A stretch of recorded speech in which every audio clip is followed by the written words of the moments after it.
Welcome, everybody. We're here from the Rocky Mountain MIRIC for Veteran Suicide Prevention in Denver, Colorado. I'm Joe Huggins. I'm filling in for Adam Hofberg. Thank you for joining us for the next installment of the Short Takes on Suicide Prevention podcast. Today I'm at the Bridging the Divide Suicide Prevention Conference here in Denver. I caught up with Leah Harris, who gave the keynote speech. Hi, Leah. Tell us a little bit about yourself. So the three words that I generally use to describe myself are mother, storyteller, and advocate. I also very much identify as a survivor of multiple things.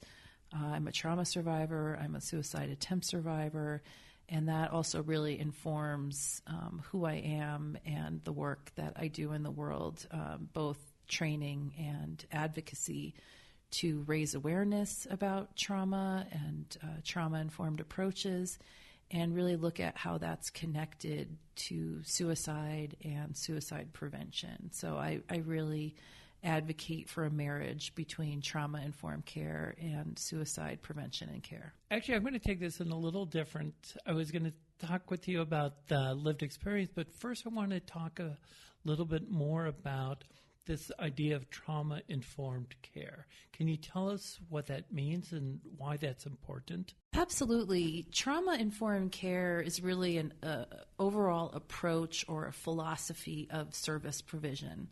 And it recognizes that not just in mental health or substance use or suicide care, throughout multiple systems and sectors, people overwhelmingly using those services are survivors of trauma.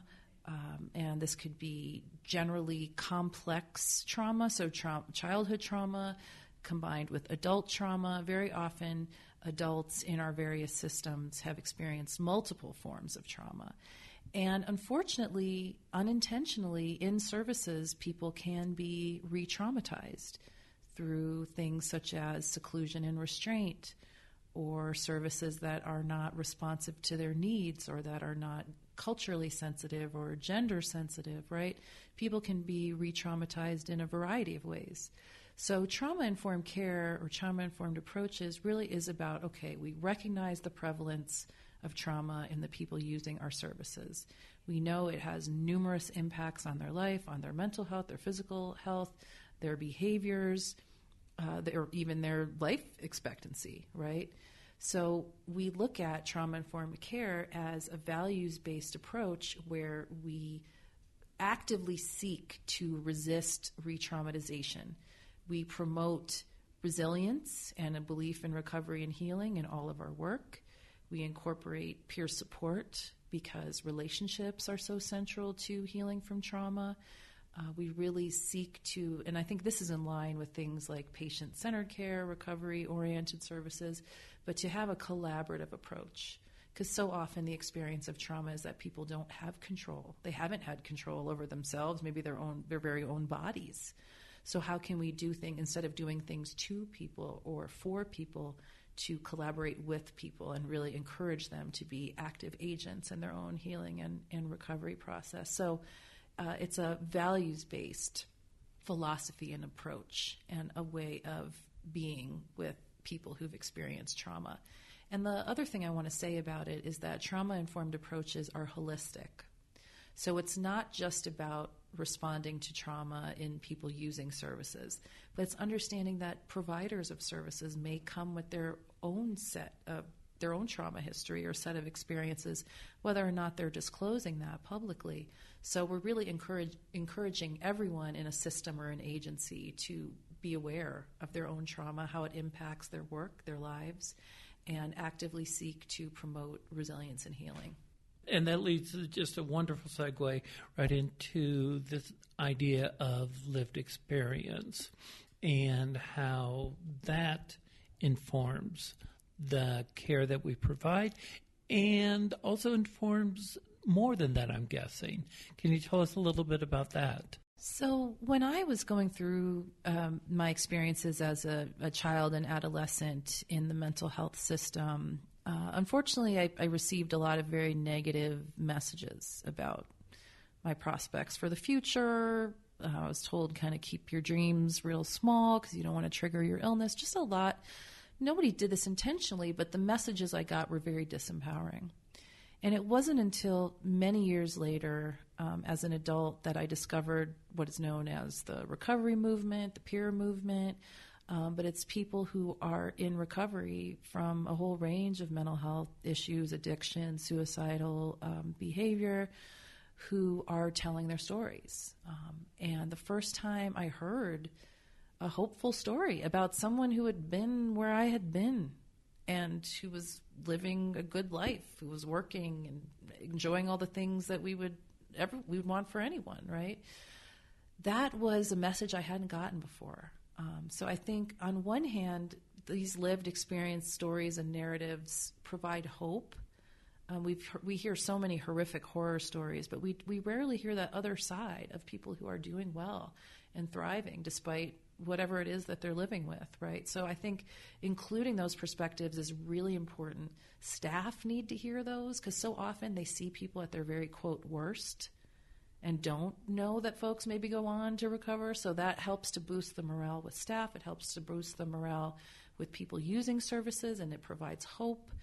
And then another element of lived experience that is so important is that when we ask people who've used our services what helped, what was not so helpful, we can get a lot of extraordinary insights as to how we can improve.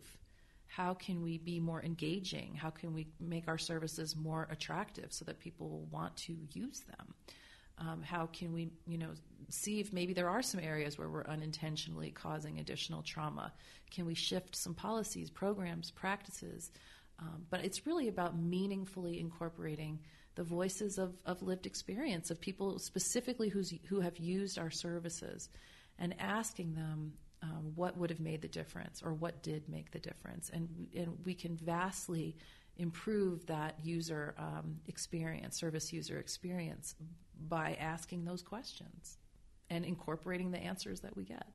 Something that you're saying there that I find really interesting is asking the people that we're working with, and it sounds like you're asking them as part of this experience with them, and it's not a survey that you're sending out months or later.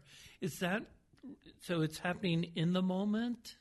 So I think there's a variety of ways that you can incorporate these perspectives. So it could be potentially in the moment. It could be in the form of focus groups where you really have a set of things you're trying to find out and you're conducting a focus group.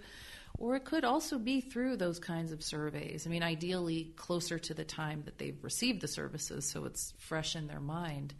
But I think however it is that you go about it, and at different agencies it will make sense to do it in different ways, but it's really the intention to be finding out from people who've been using services what's working and what's not working, and using that knowledge as a constant way to improve the quality. Right, that quality improvement process.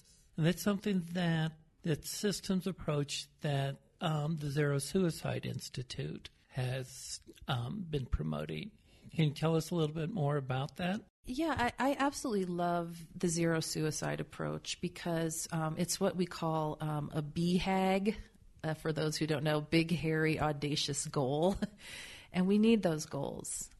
So zero suicide really is about setting a high bar, but it's also about equipping the workforce to meet that bar, right? Through training, through education, through doing things differently, doing things in a more collaborative way, really treating suicidality specifically rather than a whole range of other symptoms that are connected to it.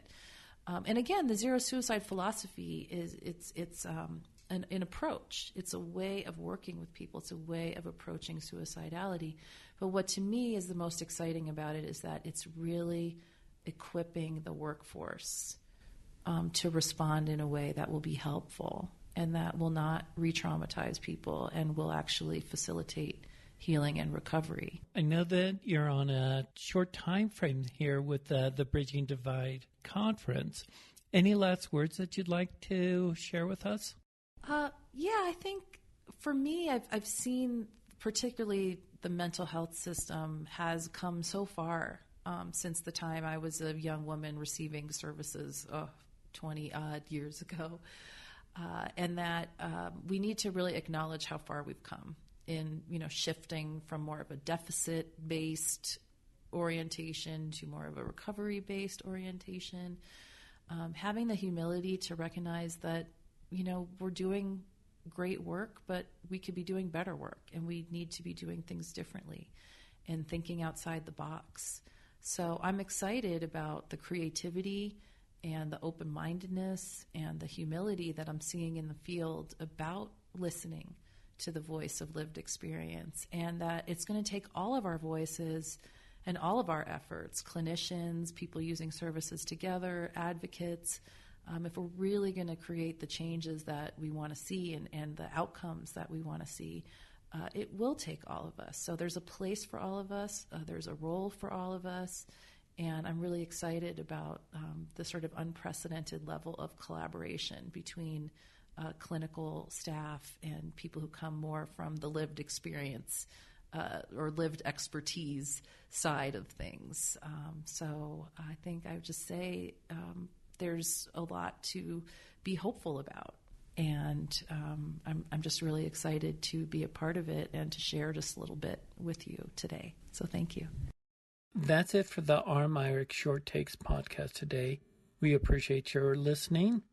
Listeners, you can learn more about Leah Harris and the work that she is doing by clicking on any of the links that accompany this podcast. We invite you to reach out to us if you have any comments or questions about this work.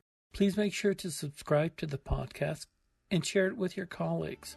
Join us next time for more interviews on important work in suicide prevention, resilience, and well-being.